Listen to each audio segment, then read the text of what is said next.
Hi, everybody. This is Kathy L. Murphy reporting from East Texas. Yes, and I'm in my little cabin in the woods, Murphy's Law, and I'm with my cowboy friend Robert Gwaltney from Atlanta, Georgia, and I'm with my cowboy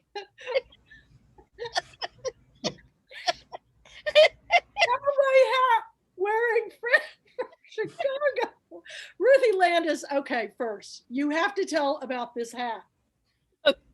Okay, so this hat was seen in a little street in a little rural town in China where they sell kind of, rip-offs of American stuff. And it's supposed to say Marlboro on it, but in Chinglish, it says Man le Bedreau. Man le Bedreau. That is my favorite thing I've seen so far this year because Oh, well, it's priceless. Well, in China, my son would go around and he would take pictures of all the Chinglish signs where they're trying to do English, but they mean well. But they got the look. They got the Well, look, it's and I think that cost me $1.50. oh my gosh. Well, and then there's Robert, who's who's a rhinestone cowboy, which was another movie with Jane Well, Fonda and or is Electric. What was it? The Electric Cowboy? Electric Cowboy, I think. Yeah. Yes, with Jane you Fonda. mean there's not a rhinestone cowboy? Well, he You is gotta one. Well, make there a was a movie like song. Yeah, there was a song, Rhinestone what? Cowboy, but Rhinestone cowboy. Yeah, Sing it. I know it. yeah. Well, somewhere there's a somewhere there's a really angry village person looking for his cowboy hat. oh my God, we could do the village. We could. We just need one more person. I want to be the Indian, the Native American. Mandy can be the sailor. Man, he could Are be you a going to be the great cop? sailor. Are you going to be the cop?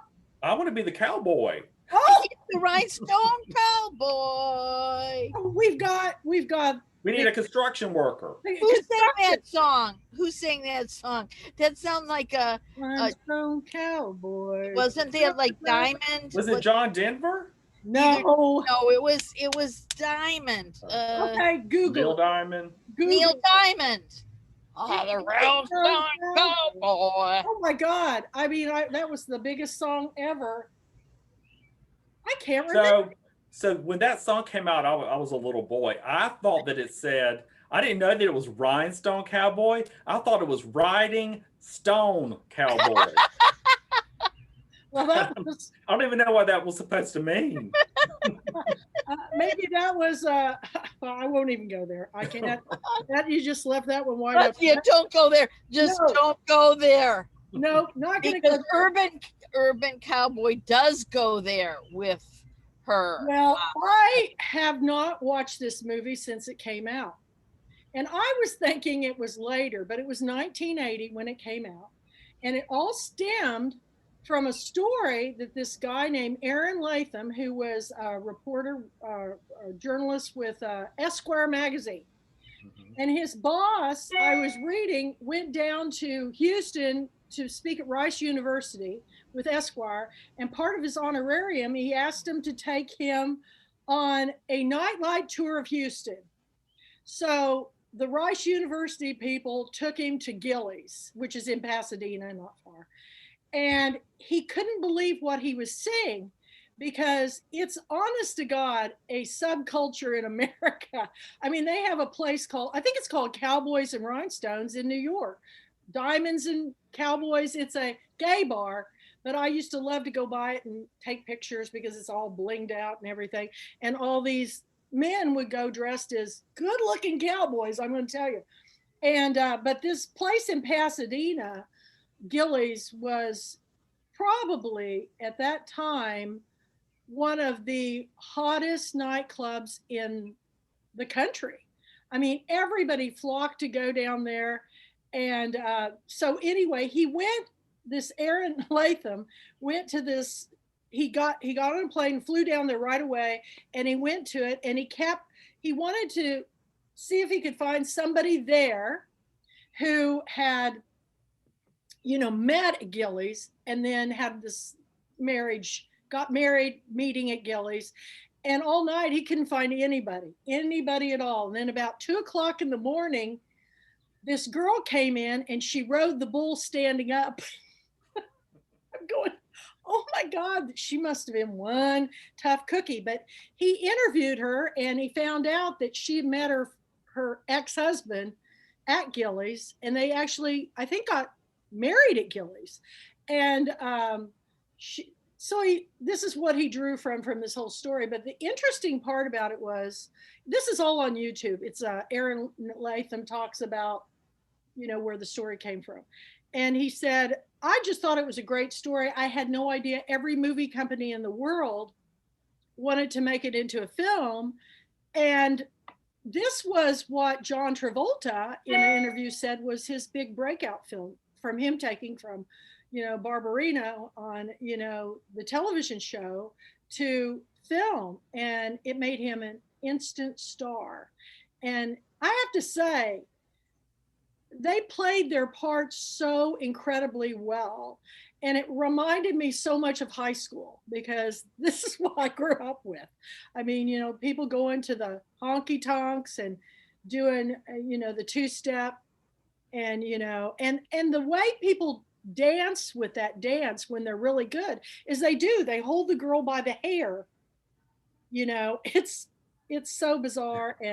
But there's some really, I've been to, all the big places that have had the White Horse in Nashville, and then they got Billy Bob's in Fort Worth, which I went there the night Roy Clark was playing, and I could not stand it because the place was so smoky.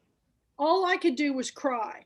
I just finally, my sister and I went there, and she lived in Dallas, and I just said, the smoke is killing me. It was so thick. So anyway, this is the film story. So when was the first time you all saw the film? I saw when it came out. Yeah. And I like Debra Winger a lot. So I think that's what drew me to it. But I was like, why did they choose this? And you know what? It was an interesting film to watch. It was, first of all, I thought the music was incredible. Oh. And it was like all these old songs that you knew, even me, Chicago girl, I knew all those songs. Well, I think I saw at the very beginning of it, Bonnie Raitt. Wasn't she up there on the stage? And Mickey Gilley, of course, they introduced him as himself, and he ruled in Houston for that decade. And he credited that film for his resurgence in his career. Absolutely. And his hairdo. When it started out, I remember John Travolta looking good in the movie, but when it started out and I go, that beard, I was just like, unruly beards are just not my thing. I just don't understand this lumberjack look, where they get the ZZ top things going, and unruly, where they're not. I like to see a guy's beard, like Robert. I want to see. Will you talk to my son, please? I'd like you to have a conversation with him. I will definitely. Because he also has dreadlocks. So would you please take care of that for me? I've got my clippers and I could fix him. Because I've trimmed a lot. I'm shipping him to you. But this is totally off the subject. But when I went to Italy, the last time I went, which is about 5 years ago, the men there have all gone with the beard look, but their beards are so groomed and so precise, and their hair is so short on the sides and back, but yet long and groomed. Good look. I was just like, just staring at all these guys going, man, American men, you need to catch up, because these guys look good. And I was actually at the mall one day with my daughter in Tyler, Texas, and two young Hispanic boys caught my vision because they had the most impeccable beards and haircuts. I had to stop them And I said, listen, I'm a hairdresser and you guys have got A plus. And they were just like, thanks, oh, they were just, but nobody, it's incredible when he shaved his beard off, how everything changed. He went back to the bar and he has that dimple in his chin, and what a hothead. Well, they all were. So that was what was interesting, wasn't it? That, I mean, we did our little Enneagram talk before. I have never seen in a film where, the 8, the boss, the challenger, the angry one, they all were like that. Like it was just sparks flying. It wasn't opposites attracting. It was the same kind attracting. And I thought that was really interesting. And the whole theme of Debra Winger being abused, but at the same time wanting to sort of be a feminist, wanting to, Oh my God, yeah, she was going for it. But my favorite film that I ever saw her in was with Nick Nolte in Cannery Row. I don't know if you ever saw that film, but Yeah, good I film. loved her in that. And then she was also in that fabulous film with Shirley MacLaine, Terms of Endearment. Yep. Terms, and that's a Larry McMurtry, a Texas writer that I've adored through the years. Cadillac Jack, Lonesome Dove, he's written it all. But as this Aaron Latham was being interviewed, the guy that was interviewing him, I don't know who he was, he said, this should be standard fare for every high school student in Texas. I was going, what? He said, it's so iconic, Texas. And I wanted to say, actually, you guys, it wasn't a good Saturday night unless you had a fist fight at the Lomar Drive-In. I mean, every ending of every Saturday night was a fist fight over, us girls could never figure it out. What was it? What, that's what I wanted to know. What is the anger there? What is that about? Jealousy, competition. I don't know. You're a guy, Robert. What do you think? Lord, not that kind of guy. Oh, thank God. You never know. You never know. Well, I think that it probably, I mean, it's such a macho centric environment, and and you bring alcohol into the mix, and it's just going to get ugly. Guys would jump into their trucks and peel out at 110 miles an hour and just jump the curbs and take off. And I think police were never around when I saw this. And some guy would be laying on wiping the blood off his face and a tooth fall out. And I was just like, oh my God, and the drive-in was right across from, on the highway. We live one block over. And we were back a ways, but my mom would hear the ruckus, and my mother was notorious for doing this. She'd open the door and she'd go, Kathy Louise Murphy, you get home right now. And everybody would look at me and I'd go, oh, and so I'd have to take off through the pasture to go to the house. And I would just be so embarrassed. And she goes, I heard y'all fighting over there. And I go, I wasn't fighting, I was watching. But it's just the way it was. And I had forgotten how violent. Something sort of primal about it too. And when you factor in the riding of the bull, I mean, there's something sort of sexual about it all. Well, the whole thing.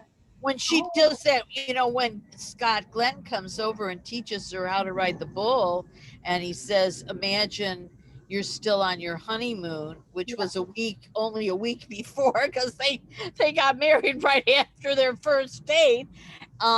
And then she does that whole sexual thing on the bull. I loved it when the bigger blonde woman gets on the horse and they go, man, you're going to hang on with those thighs.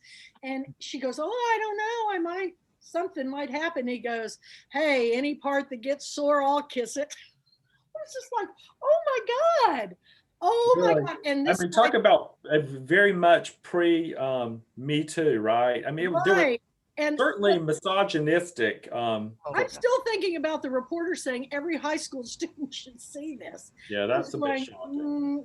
Maybe as a cautionary tale, but everything. I don't think so, because it ends like a fairy tale in the end. And she, he slugged her, I do have to say, I mean, they did have a really powerful scene before they killed off the uncle that was pivotal for transformation. But you know what? I just don't think it's that simple. I don't think it's. I don't know if the movie travels very well to this time, because to me the whole time I'm watching it I'm going, oh, this is so Yeah. wrong. Yeah, I don't think it would play today, certainly. Well, it's Um, going on today. but it, You know, it's an interesting time capsule, right? I mean, you think back to 1980. It certainly is representative It's a of period piece. Yeah, yeah, it's a period piece. But I want to say something about that. So I think this plugs into the whole 1980s thing too. And that is that, so the very first shot, you guys are storytellers, you're novelists, right? So the unfolding of the story, it is very interesting. The very first shot is a long shot, and you just hear the voice of the mom.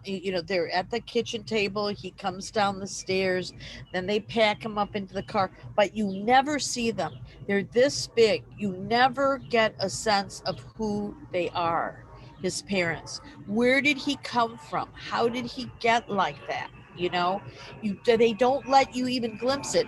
They don't let you even glimpse really her, other than she works at the junkyard. That's her parents' junkyard. Can I leave early? Yes, you can leave early, as long as your mom says it's okay. My mom says it's okay.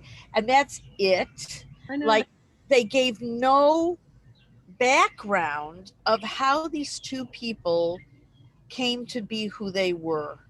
right.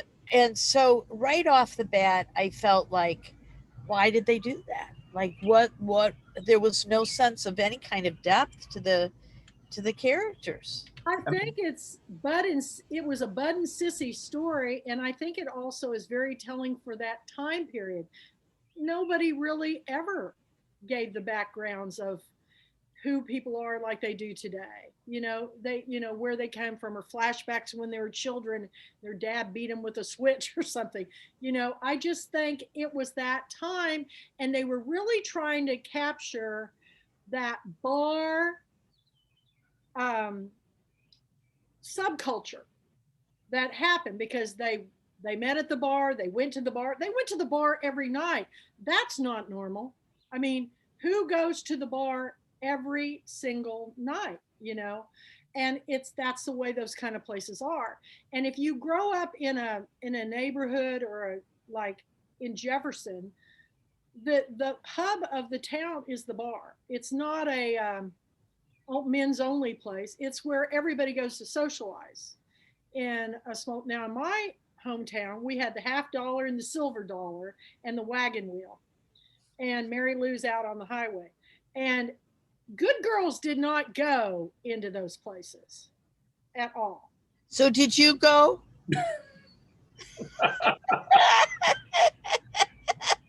I'm we might pull up to the back door and send my friend in to buy a case of beer.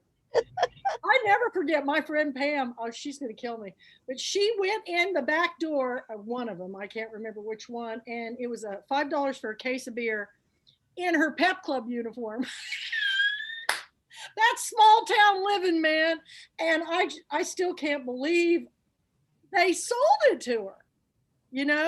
But this is terrible. And I've told my children as cautionary tales.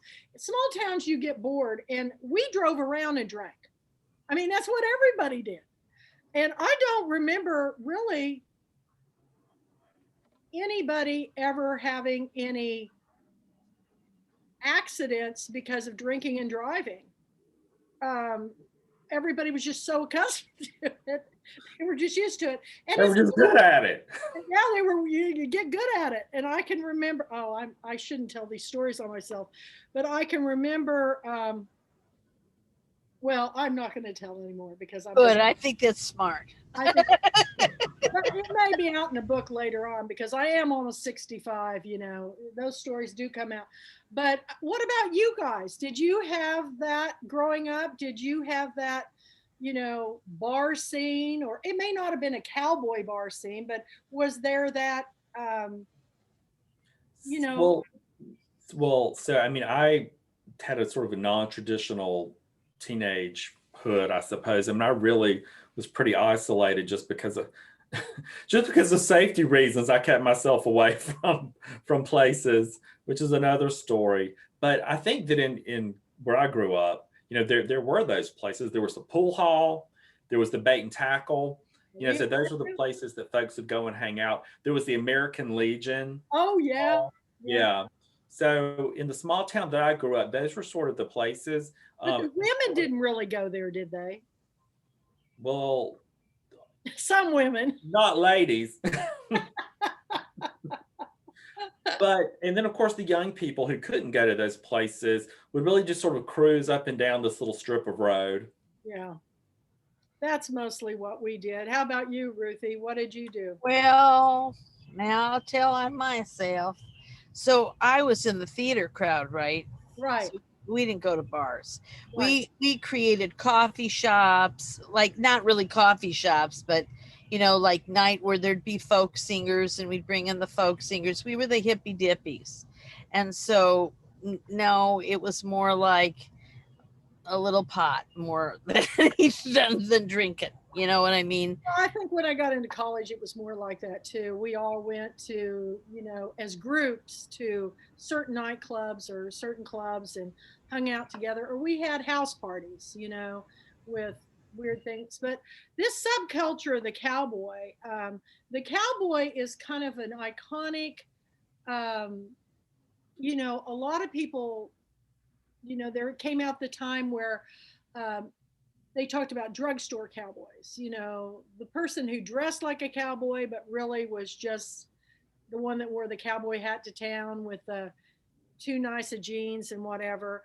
I mean, in my hometown, we had two Western stores, where you could buy your Wranglers and your Levi's and your Stetsons and also rent your tuxedos for prom. But it was really it's kind of funny. It kind of made me a little bit nostalgic for those small town. Pasadena is not far in Houston, but it's still got that small town kind of, everybody knows everybody in the place. And but I can imagine those guys coming in from New York, walking into that thing and going, oh my gosh, what is this? It reminds me of my father owned a drilling company. And oftentimes when they go out, if they were out of town and everything, my dad said they were in Oklahoma City one time and they decided to go to this club, a bunch of people in the business, and they went to this club. And my dad said, I've never seen anything like it in my life. It was the most fantastic night of my life because this girl singer got up and he goes, she had on cut off cowboy boots and a long skirt, and she had her hair cut like a boy. And I said, oh my God, I knew exactly who it was. And he said, this girl could sing. I mean, Katie Lang. It was Katie Lang. He said, this girl she sang like Patsy Cline sang. She sang, he goes, one of the best singers. I go, but Daddy, you know who Katie Lang is? He goes, no, he didn't know. And he goes, what? My dad, I said, I think she kind of, prefers women over men. He just, he didn't really say anything, but he said, well, all I can say is that girl could sing. And we used to listen to her all the time when we were riding the truck together because he just loved her voice. And to me, she still does have one of the best voices I've ever heard in my life. But this John Travolta movie, which he says, really kickstarted his career in films. I think I've seen just about every John Travolta film from the time, we watched, what was the show, Vinnie Barbarino? What was the name of the show? Welcome Back, Kotter. Welcome Back, Kotter. Okay, that was on when I was in high school. And of course, everybody was in love with him. Yeah. And Up your nose with the rubber hose. Yeah, he was just swagger. You Yeah. know, he's like Elvis and Tom Jones. They have a sexuality that they can't hide. It's just oozes out of them. And then of course when Grease came along, you know, there are people that are such diehard Grease fans that they've watched that movie. Mhm. I mean, my daughter's friends, that was their go-to movie all the time to watch Grease. Grease Lightning, you know, and So when did Saturday Night Fever come? After all that? that was Before. that was in 80s because I was in college when that came out, and that movie disturbed me so much. Now, was it Saturday Night Fever like 70s? I'm gonna Google real quick. Will you Google? Because see, what I was taken with was I was think thinking Saturday Cowboy night. came a little later. Yeah, so Saturday Night Fever is 1977. Okay. See, that was first. Yeah. And because then I was the- thinking to myself, didn't he do Saturday Night Fever? And then he did this, and look at the way he danced. You know, Yeah. he was a great dancer. Oh my God, the guy could dance like. Remember the film Michael, where he played an angel, Angel Michael, yeah. and he danced at it was the Green Dance Hall down in New Braunfels, Texas, down there, just outside of San Antonio. I remember him dancing, and then of course he did the iconic dance with the girl in uh, oh, Pulp Fiction dance. Pulp Fiction. But I Yeah. loved him in everything. I loved him in, Uma Thurman. yeah, Uma. That movie. Whoo, that was So when you talk about the iconic cowboy, sorry, I live in the city, so what a beautiful that's view. that's an airplane. So anyway, I wanted to ask your opinion of this. So the cowboy, okay, and then they have that rich girl, and she wants to get herself a cowboy. What did you make of that? That was like a whole class thing going on there. Yeah. It's no The bad different from boy. the 50s, the hood, you know, the Fonz, the West Side Story, the bad, the guy with the switchblade comb, remember? The switchblade comb. Yeah. It was like the guy in the leather jacket on the motorcycle. He was the guy that you played with but you didn't marry. Yes. There you go. It was that. She wanted to get back at her dad. She kept saying, "I'm going to have you meet my dad," and I was thinking, what? I was fascinated with that character. She just made me so angry. She was so conniving, when she hid the note. I know. And then she led him to believe that she had been the one to clean his trailer. Yeah. I was so upset. And somehow she got away without ever having anybody hit her. Did you notice that? Oh yeah. Yeah. Because they wouldn't, because she was different. There was that sense. Well, it's interesting, Ruthie, you were talking earlier about lack of backstory. But what's interesting about Debra Winger's character, Sissy, is that, the junkyard. Yeah. So what really fascinating, really, she's there living in people's cast-offs. And, so to me, I wonder if that was done with intention. I don't know. It was the only piece of data we had. We didn't have any other family member. There was no brother. There was no anyone. She was just kind of a loner, right? She was the aggressor.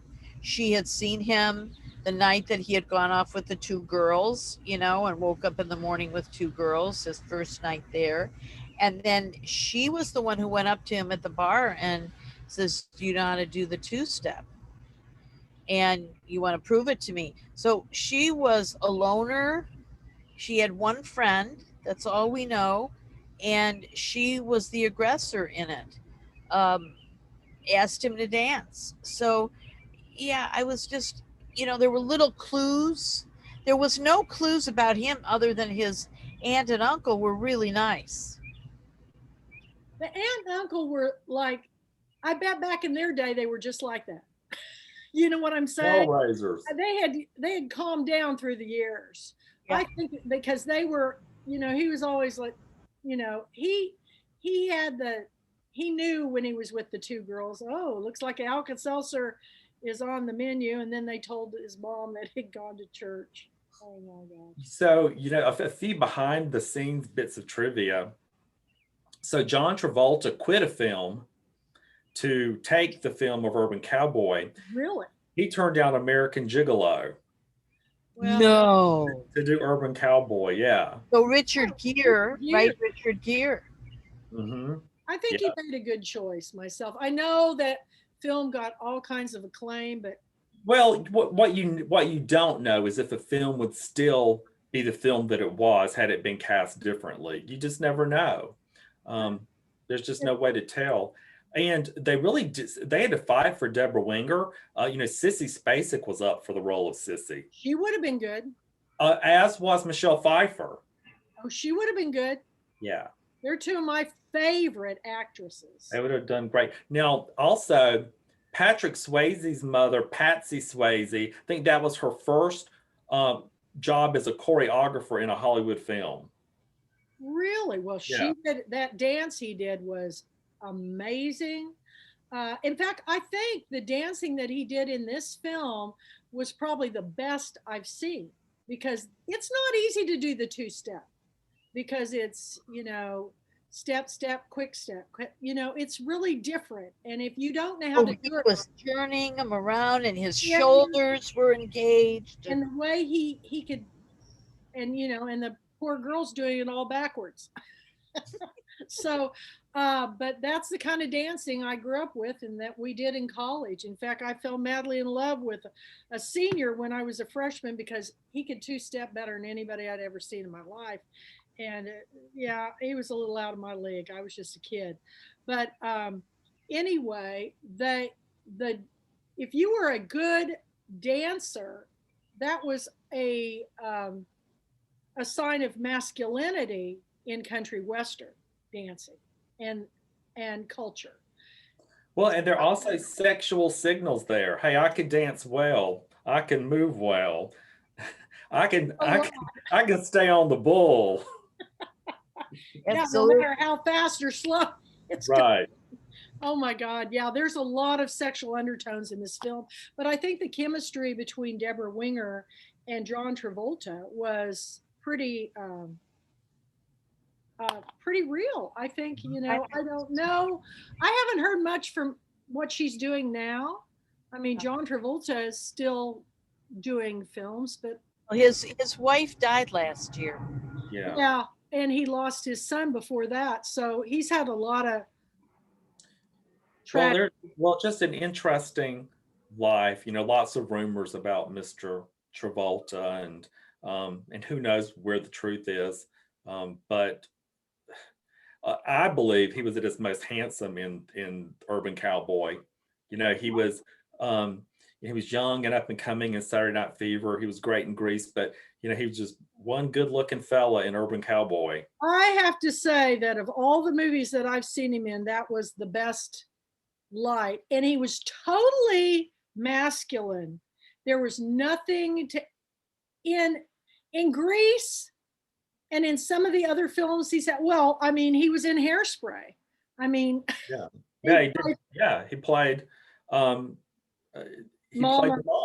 Yeah, but Tracy Turnblatt's mom. Yes, and that was hard for me to watch. It was just. Okay, now we have to talk about Scott Glenn. Oh, he's handsome. Oh my God. Okay. Do you know he's 82 now? He was 16 years older than them. Then Debra Winger, I think, was 25, and Travolta was 26, and he was like 42 or something like that. Right. And look at that body. And I mean, like, I was like going, oh my God. My favorite line was, what has he got? Mama's hairnet on for a shirt? Because he had on that mesh. Remember the mesh shirts? I can remember the guys used to wear them as tank tops. Yeah. Right. So they could show off their guns. And I was just like, that was really see-through shirts were popular in the 80s. I was watching a vintage Bollywood film, and every shirt that Shah Rukh Khan has on, you can see his nipples. I mean, they're see-through. And I just think, or they're fishnet, and you just think, how embarrassing now. Well, I always say, if you got good nipples, don't hide them under a bushel. Or an old cowboy shirt, right? But they kept taking off John Travolta's shirt. I didn't realize he was so hairy, but Too. I was shocked at that. I was. I think he must shave now or something, because I don't remember him that hairy. Maybe it was hair wig. No, it was. I think that was before they did all that kind of stuff. It's he probably manscaped for all those other roles, and they just said, grow your chest hair out, it'll work. Yeah. Grow your chest hair. Oh my God, you guys are so funny. But no, I agree with you. I think that's the best he ever looked, and she looked pretty cute too. She was in fact, just that Scott. Actually, I thought Scott Glenn was pretty good looking. Oh my God. And he was 42. I mean, into his 70s. I mean, this man is ripped. He's ripped, and he's 82 now. Does he look like that now? He looks pretty darn good for his internet. Well, he's aged kind of, I think, better than Clint Eastwood. Well, I mean, he has the craggy face, but his body and his, it's amazing. Yeah, he's taking good care of himself. He's probably like the guy who was in all the westerns that has the voice, Sam Elliott. Yeah, Sam Elliott. But when you were singing at the beginning, Rawhide, I mean, that was one of my favorite shows. Rawhide, don't try to. I just love Clint Eastwood. Oh my God. The secret life of Ruthie. Oh, I sing that song all the time. I have a friend, Tom, and me, and we go $9.95, $10.95. Everything here is $9.95 for hard, and we just love that song. I was thinking the Blues Brothers. Remember when they did that in that country western bar? The scene in the movie with John Belushi and Dan Aykroyd, where they sang. They got up there and they were singing the blues, and they were throwing the beer bottles at the mesh in front of them and everything. And so they said, do rawhide, do rawhide. And they did rawhide. They had all the cowboys just going nuts over them in these black suits with the things you remember. Okay, I want to just say something about Scott Glenn. These are the things I look up: net worth, age, and how many times they've been married. And I want to tell you that Scott Glenn has been married to the same woman since like 1968 or 1965. And they're still married. Same with Sam Elliott, Sam Elliott, I commend those people, because that's not easy to be showbiz and do that. No. But has Debra Winger ever married? Yeah, she was married. She was married? I didn't know. Yeah. I really haven't heard anything about her in years. And but I can see how much fun that probably was to do that movie with those guys. Well, she's 64, 65. She's my age. So there you go. I'm telling you, when I was that age, I wouldn't have got on that bull. Hey, if they paid you enough, you would have gotten on a few horses that I've had difficulty with. Old Bucky, and my aunt, my grandfather broke quarter horses, and my aunt had a lot of horses, and my cousin and I have stories about where we went on a trail ride one time, and it was more like hang on for your life ride, because I got on a horse named Bucky. You don't want to get on a horse named Bucky. No. Or Tornado, or unless the horse has funny teeth. Right. I'm only going to get on a horse maybe like named Arthritis or something.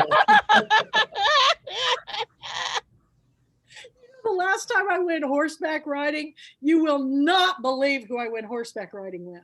Are you ready for this? You're going to love this story. You're going to love this, Robert, because I brought an author to Jefferson for his book, and we were doing this big plantation book signing. And the next day, I was taking him around town, and we ran into an attorney friend. He said, you should take him horseback riding. I go, what? I haven't been on a horse in years. And John goes, let's do it. It was John Barrett. Oh. And so we went I have a picture in my house of me horseback riding with John Barrett. And I did not have on the right clothes. I had on like these, it was the fall. I had on like a pumpkin top with these Madras pants and a big orange hat. And not, the kind of thing you want to wear horseback riding. He goes, oh, come on, let's do it. So while we're galloping all over down in the creek bottoms and up through creeks and banks, he's posting because he learned how to ride English, he's doing the proper, with I don't know how they do that with their knees, and they kind of stand up and they post around, and when they gallop, and me, I'm just hanging on for the ride, and it was the best day of my life because, how many people can say they went horseback riding with John Barrett? Kathy was like Auntie Mame at the fox hunt. Okay, that's exactly what I was going to just say. You said it. Oh my God. You said it. I had the boots that were It's the boots. You have the right boots. I had on sandals. Can you imagine? And so, but it was so fun. I never laughed so hard in my life, and we had the best time. And I remember on this ride, this kid took us. He was just a kid, and we had a mother on this, a young mom with a 10-year-old. And he said he was kind of showing off because he knew he had this big author. So, we were running through creeks, up hills, through trees, branches were slapping. And this little kid, she was having the time of her life. And the mom was like going, oh my, oh my. And, but yeah, that's about as cowboy as I get. And when was the last time you were on a horse? He's looking. I was on a horse in Iceland, and just a few years ago. And I want to tell you, Iceland has one horse for every 3 people. The horses are their pets, and they, you drive the countryside in Iceland, and you just see them out in the fields. The people don't take them into the barn. They know when they want to go in the barn. They have their own room. They go when they want to go. And when you were talking about posting, so they're bred in a certain way that they have a special gait so that it is the most smooth. First of all, they're not really big. And so I'm only 5'1.5", so, so they're not really big. And then when you're riding, even if it would be a normal gallop where you're bouncing up and down, no, they move their legs in such a way that they're just smooth as glass. And if they weren't, I would be in trouble. So you went horse. How long ago was that? Well, it was before COVID, so maybe 4 years ago. Oh, well, yeah, that's great. It was one of our favorite trips, really. What about you, Robert? What horse have you been on? A rocky horse named Thunder back in 1974. Wait a minute. I thought you were born in 1974. 1969. Okay. Well, that's the year. Actually, so there was this, and my parents brought it overseas from Germany when they came back into the States, and it was this huge, it was almost the size of a carousel horse, but it was one of those horses in a frame on springs. And his name was Thunder. Oh, well, my kids had one of those too, and they rode the hell out of that spring horse. Yeah, those are a lot of fun. Well, that was a safe horse for you to be on, I think. Right. Not so much. They can throw you too, because my kids. Oh, please. Oh, you should have seen how my kids rode that horse. They were just flying across the family room. But it was like that play Equus. Oh, please. Oh my God. Oh no, That's Robert. another whole story. no, Robert. that's going the whole The other way. Yeah, I've never seen the play actually, but I'm fascinated by it because the actor from Harry Potter did it in New York. Yeah. Yeah. But the original actor that I saw on Broadway was Colin Firth. Oh, really? Colin I Firth. saw him in all his glory. Oh my. all his Oh my, it's Well, right. this show has just gone south. Well, tonight it's all about riding horses and bulls and nipples and see-through shirts and Ruthie with the rawhide. Oh my God. You know, Well, let's be honest, you guys. yeah, Of all the movies that I've been on with you guys, this didn't have a lot of substance to talk about. Like, let's be honest. no, well, get ready because we've got our list posted up on. I've got to get your banners up, but we've got our list posted up on our calendar of events up on the website, and we picked some doozies, haven't we? What do we have next week? Let's see. I'm going to pull them up. Let's read off. You wait till you hear these. We're going to have so much fun, especially where costumes. Where the boys are. Where the boys are. Oh, come on. Paula Prentice, Spring Break. They're going, all these girls for college are going down. Connie Francis sings the theme song. Where Well, I know the the boys are. Yeah, I know that song. Well, let's see. I'm trying to think of the guy that plays the goofball in it. His name. I know that George Hamilton's George Hamilton's in it. George Hamilton. Yes, and the girl that he falls in love with, and I can't remember her name, but after that film, she became a nun. As one does. George Hamilton is kind of always been a joke between me and my dad because my dad was addicted to tanning. He was a lifeguard in high school and then he ended up running the city pool. So my dad always had a tan. And so when I took him on book tour, we were down in Panama City, Florida, staying at my author friend's penthouse apartment on the beach. And I said, come on, Daddy, it's time to go. I've got to go do this event at this library. And he said, he goes, I believe I'm just going to stay here and I'm just going to go tan at the pool. How old are you? He's like 80, and he said, and he comes out of the bedroom, and I swear to God, when he was 60 years old, I got him white tennis shorts. But that's back when they wore those tennis shorts really short. Yeah.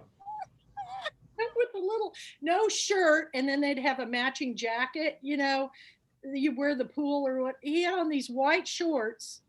And he had put on this t-shirt I gave him with it that said it's nifty to be 60. And he was like 80. And I go, oh no. False advertising. You're not going to wear those short shorts down to the pool. And he goes, yeah. He goes, I got to get my legs tan. And I said, what? And so I'd always call him George Hamilton. I said, oh my God, you're just like George Hamilton. I go, well, come on, George. Go to the pool. Well, I thought you came with me on book tour to hear me speak. He goes, I've heard it. He went to the beach and the pool every day. And I'd come back and see him laying out. I just go, vitamin D. Oh God, my dad was a trip. But George Hamilton is, I don't know, I always liked the guy.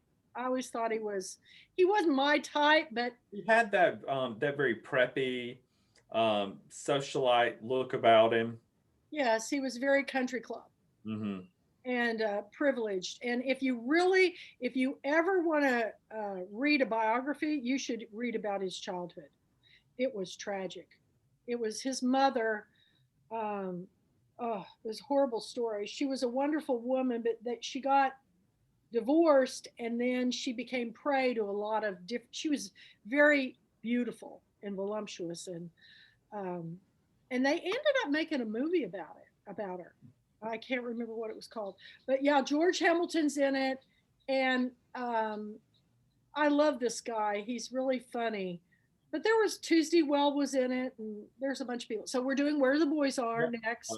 Long And Hot Summer. Long Hot Summer, Joanne Woodward. Love her. And then No Summer's Complete Without Hush Hush Sweet Charlotte. Yes, Betty Davis. We're back to Betty. We're back to Betty. And you know, I just Firecracker. have you seen that film, Miss Firecracker with Holly Hunter? It was a play. Yeah, I loved it. And Mary Steenburgen and Holly Hunter. How did you come to these? What were you doing? I just sat around after Kathy and I got drunk, and we were just, we were talking about our favorite films, and then from there we went to where'd we go next? Barefoot in the Park. Oh, Jane Fonda and Robert Redford. Wow. Hello Talk. That has okay. I just read a biography. Could it be about Neil Simon or something like that? But you know, he wrote that. Who did I? Oh no! You know what? Did you guys read the biography of Mike Nichols? No. Oh, it's phenomenal. Oh my god. Oh my god. It's just came out like in the last 2 years. I read it this last year. It is phenomenal. If you want to know, I mean, there is a guy who really, you know, he really suffered, and what a story about him. And wasn't he married to Diane Sawyer? He was at the end. He had many marriages, but at the end he had Diane Sawyer. You know, he got alopecia when he was a little boy. He had no hair, no eyebrows, nothing, and was really taunted and made fun of. They came over from, he was Jewish, came over from Europe, you know, like just post-Holocaust, I guess, or somewhere in there. And the name of the book?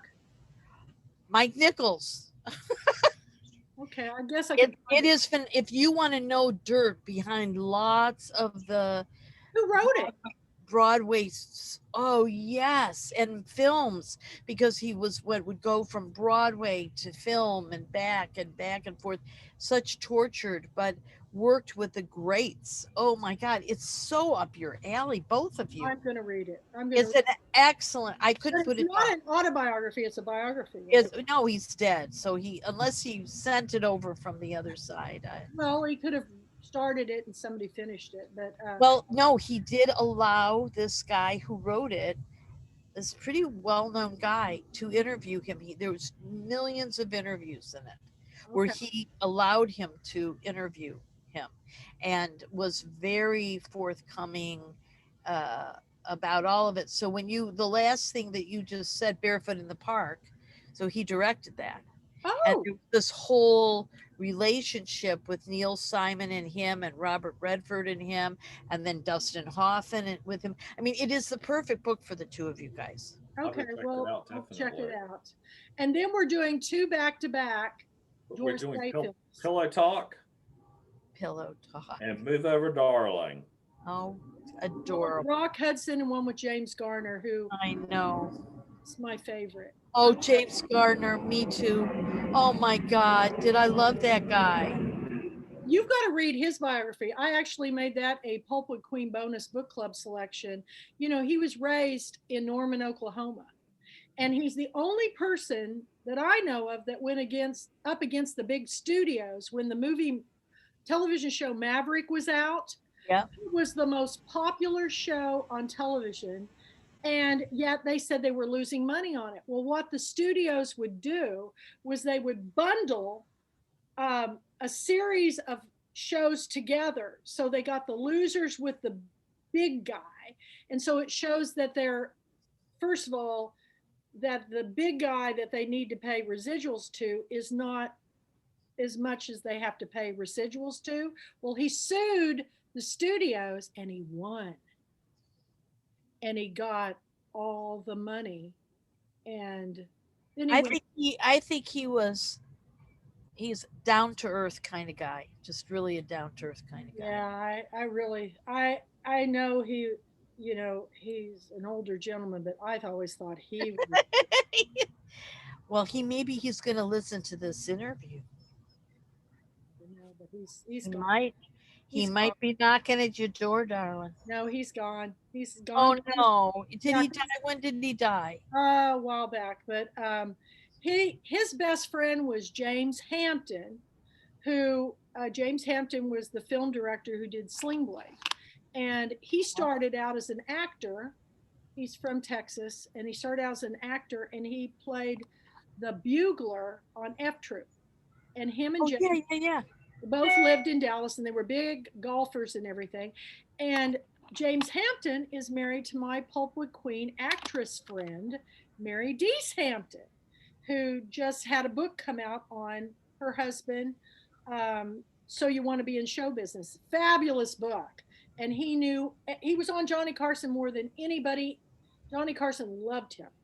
And I don't even know how many times. He was like one of the record people on Johnny Carson, but he ran with a lot of people. James Garner was his big golfing buddy in Dallas. And so they both lived there. And I, Mary's told me lots of stories, but it's in the book. I've got it. Oh, here, I'll show it to you. I'll show it to you. Urban cowboy. Well, I do like the look, Robert. Thank you. I really do. I think you should sport it more often. What? And give up show business? And this is a story about how he got into show business. But what's great about this book, I just turned to it. Here's the whole big page with James Garner. Oh, that's Jack Garner. Where's James Garner? He's got, here it is. He's got Jane Fonda, James Garner. He's got all these stories with all these actresses. And this is, if you're a Hollywood fan, this is a must read. And it's got, Harry Tomlinson, who was married to Designing Women fame, he was a director and producer, and he gives him a quote. He's got Adriana Trigiani, gives him a great quote. And Doris Day, Pat Boone. He was friends with Pat Boone. But I love Hollywood stories, and you'll recognize him because that's him. Yeah. He was in a zillion movies, but then he went on to direct, and Sling Blade was one of his films that he did. But anyway, boy, did we get a long way from Urban Cowboy to, but again, another Texan, a fellow Texan. It's amazing how many actors start out in the Midwest and Texas, because I know Vera Miles was from Kansas. One of the biggest Western stars lived just down the road from me, in just between El Dorado, Kansas, and me, that just died recently. Oh my gosh, big Western actor. I can't think of his name right now, but I will post it next time. But are there any famous actors that where you guys grew up? Okay. There was not real well where Ruthie did, of course. No, I grew up in, you guys, I am admitting this, Okay. Toledo, Ohio. Toledo. Well, Toledo, Ohio, that you don't ever tell anybody you're from Toledo. So the two would be Danny Thomas was from Toledo, Ohio. And the second one was in MASH, the one who played the like Armenian guy who wielded. I love him. You mean the guy who was a cross-dresser? Yes, a cross-dresser. Yes. So he was from Toledo. So there you go. There's my claim to fame. I thought maybe Fanny Bryce or somebody like that. No. Would be from. No, I don't know where she was actually from. But how about you in the little town you're from? Any famous actors? No famous actors, but there was Mickey Thomas, the lead singer from Jefferson Starship, Jefferson Airplane, was from Cairo, Georgia. And his father owned the local pool hall. When he was a boy, he would stand up on the pool table and sing for the patrons. Oh my gosh. I live in probably the most prolific place in the world because Right around me, we've got Matthew McConaughey, Longview, Texas. We've got Kelly Musgraves, Carthage, Texas. We've got the little girl from Lindale, Texas, that was married to Blake Shelton. Oh my goodness. Oh, Miranda. Lambert, Miranda Lambert. We've got Forrest Whitaker was born here. I think Oh, really? Forrest Whitaker? yeah, I love Forrest. somewhere in like around Longview. Then Don Henley is from Linden, Texas. And there's just so many musicians and everything. Oh, and here's the funny thing I got today. I got a notice from my brother-in-law. It's up on my Facebook page. I have to look at it because it's just hilarious.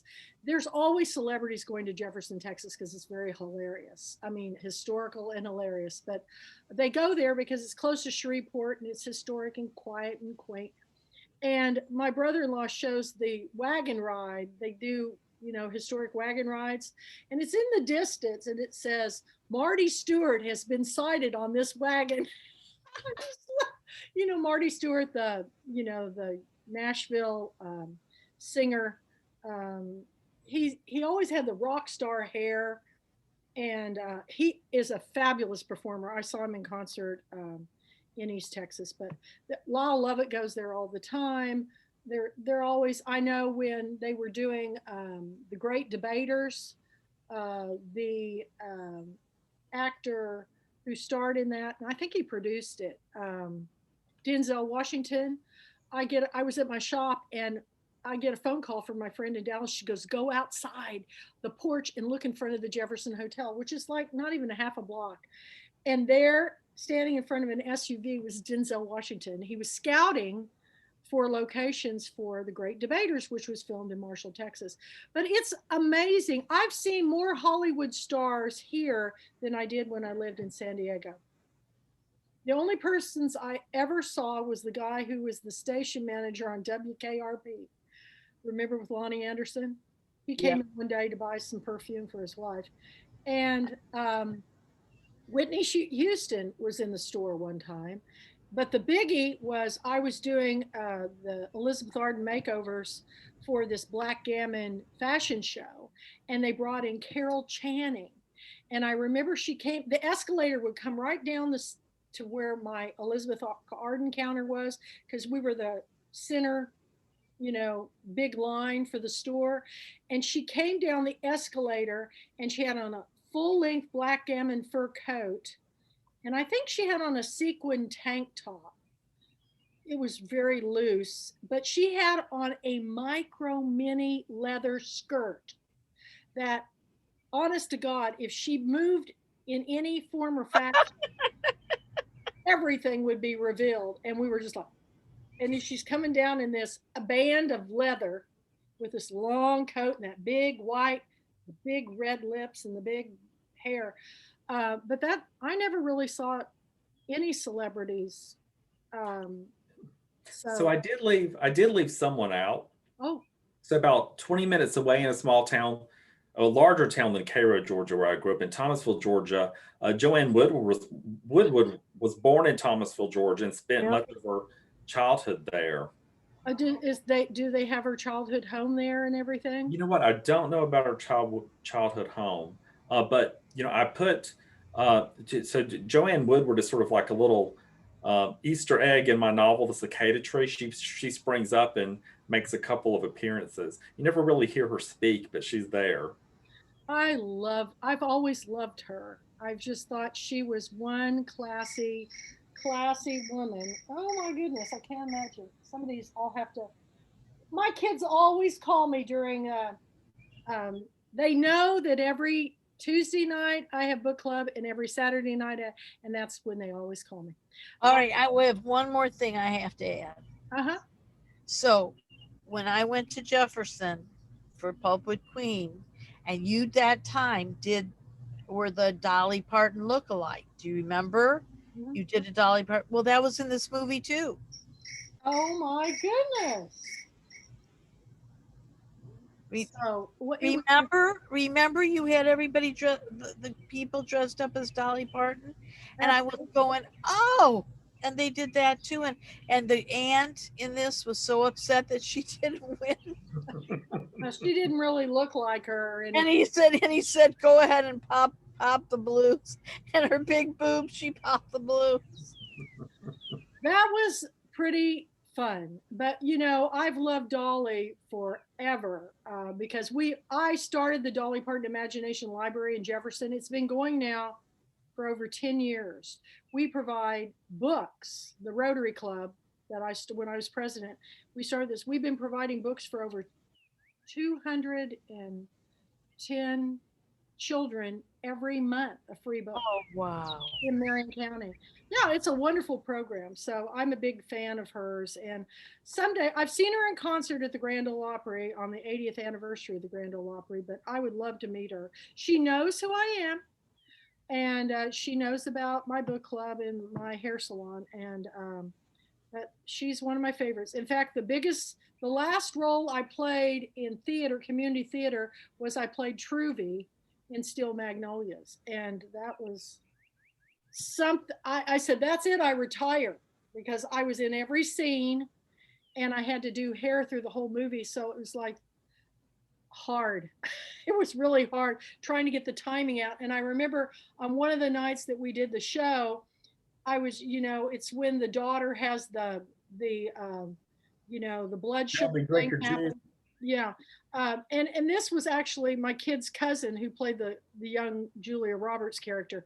But as she's going into this thing, and then I have to get her beehive looking do back in the thing. She was going on with it. And I said, wait just a minute, honey. I've got to get a few more pins in because I didn't get it done fast enough. So we kind of went off script so I could get it fixed so she could go on. And we had a great time making that show, but it was too much fun. Well, next week, it's Where the Boys Are, and you'll have to watch it. It is iconic 60s spring break film. And it's the summertime, we were trying to pick films that would get us through the summer that were light and maybe, not so serious, but yet lots to talk about and fun things to wear.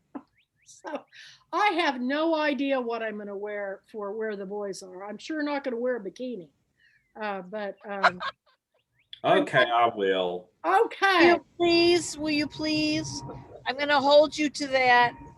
I hope you do, but I I hope you do. I got to come up with some older character. I can't remember any old people in this film, but maybe one of the mothers. I can be one of those Southern mothers, or they were worried about their daughter. I don't know. I'll come up with something. But in the meantime, thank y'all. Any last comments on Urban Cowboy? No, I think just closing it out. I think Ruthie was saying that there certainly wasn't of substance, but I think that it was certainly entertainment during a time in the 1980s, I guess, when people needed it. And interestingly enough, it did have a huge pop culture impact, really. And I think that for country western, for those folks who didn't live in those communities and those environments, it was just a way to escape, for a little while and to be someone different. You went on. Hey, Ruthie, you're muted. I said, and to learn about the environment and to learn about that. I mean, and I recognized all those songs, right? But I never had a context really for it. And it did create a world, a very, very clear world. And, there's nothing wrong with entertainment. It's just that we have different quality of conversation about different films, right? But as far I want to say thank you because I have gout and I am in such pain. I cannot even tell you. And so I was like going, I'm going to watch Urban Cowboy and it'll distract me. And it did. I bet it did. Well, I don't think there's a sequel, so we'll have to come up with something. I hope I don't have it next week. Thank you very much. Oh, me too, because I know that's very painful. Well, you take good care. Robert, we'll see you down the road. And I got to figure out, I haven't seen that film in a while. I'll have to go. And that hat is just to die for. Debra, man. It's supposed to be Marlboro. It's just too funny. That is absolutely, every year we have a white elephant Christmas exchange, and that would be an awesome I thing. can't part with this. I know.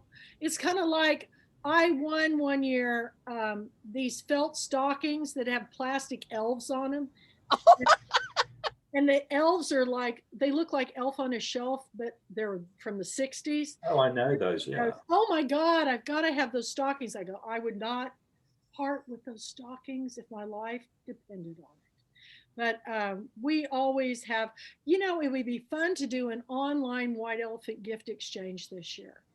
And then we can mail our presents to each other. Wouldn't that be fun? Like Secret Santa or something. That's what it is. It's a, naughty Santa, secret Santa. I've heard all kinds of different names for it, but you try to find the most atrocious item in the world. And, I don't know how, I guess we'd, have everybody on screen with their package, and then you pick a package and have them unwrap it. That would be fun, you guys. Let's plan on doing that for Christmas. It'll be well before, but start looking for something really bizarre. And let me tell you, my favorite thing that I ever found was I was at a big Highway 80 garage sale, and in a barn-like building, I found a gigantic black velvet painting of a black Jesus. And it was so, I didn't want to part with it because it was huge, and it was $5. And I remember author Judy Christie got it. She was so thrilled because she has a friend who collects black velvet Jesuses. Oh, wow. Yeah, they're a thing. Who knew? But I saw it and I said, I've got to have it. It's a black velvet. It's almost like as good as a black velvet Elvis. I don't know. I think the Jesus may be better. But anyway, it was really fun. So another idea to tell Mandy. Another idea. Yep. There we go. So I will go. It's up on the calendar of events. Take good care, Ruthie. I know that's painful. Robert, you're a rock star. You are. You are the rhinestone cowboy. And John Travolta, I think you outclassed him tonight. You outclassed him tonight. So go ride that bull, honey. Absolutely. All right. We'll see you next time. Bye, everybody. I'll be getting on our YouTube channel. Bye, Robert. Bye-bye. Bye-bye.